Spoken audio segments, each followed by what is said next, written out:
The night of seven kingdoms अभी जो show चल रहा है उसका द मेन मुद्दा जो है ना वो है ब्लैक फायर रिबेलियन के ऊपर, कि ब्लैक फायर रिबेलियन हो चुका है। तो ये exactly whole rebellion is about succession, कि नेक्स्ट कौन किंग बनेगा। तो इसका पूरा कॉन्सेप्ट क्या है इस वर्ल्ड में, जरा बताएंगे आयुष भाई। सो इस वर्ल्ड में अगला किंग कैसे बनेगा, बेसिकली डिसाइड होता है कि जो करंट किंग है वो अपना एयर टू द थ्रोन बनाता है, मतलब उत्तराधिकारी बनाता है अब मोस्टली अपने बेटे को। अगर उसका बेटा नहीं है तो उसका भाई या समथिंग फैमिली में उसका ब्लड लाइन में कोई भी हो सकता है। लेकिन मान लेते हैं एक किंग ने अपने बेटे को एयर टू द थ्रोन बनाया। अब जो सबसे बड़ा बेटा है वो तो एयर है, लेकिन क्या होगा उसके दूसरे बेटों का, तो उनमें कहा जाता है स्पेयर्स। मतलब अगर किसी कारण उत्तराधिकारी यानी एयर टू द थ्रोन मर जाए तो जो स्पेयर्स हैं वो होंगे बैकअप राजा बनने के लिए अगले। वेटिंग लिस्ट, वेटिंग लेकिन लिस्ट। हाँ, काइंडली वेटिंग लिस्ट।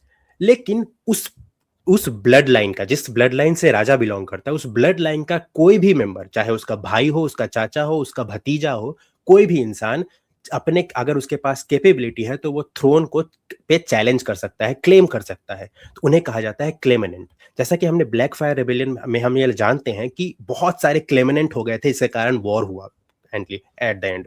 वो बास्टर्ड्स भी हो सकते हैं, बट ये इंपॉर्टेंट है कि उनका कम से कम एक पेरेंट ब्लड लाइन से रिलेटेड हो।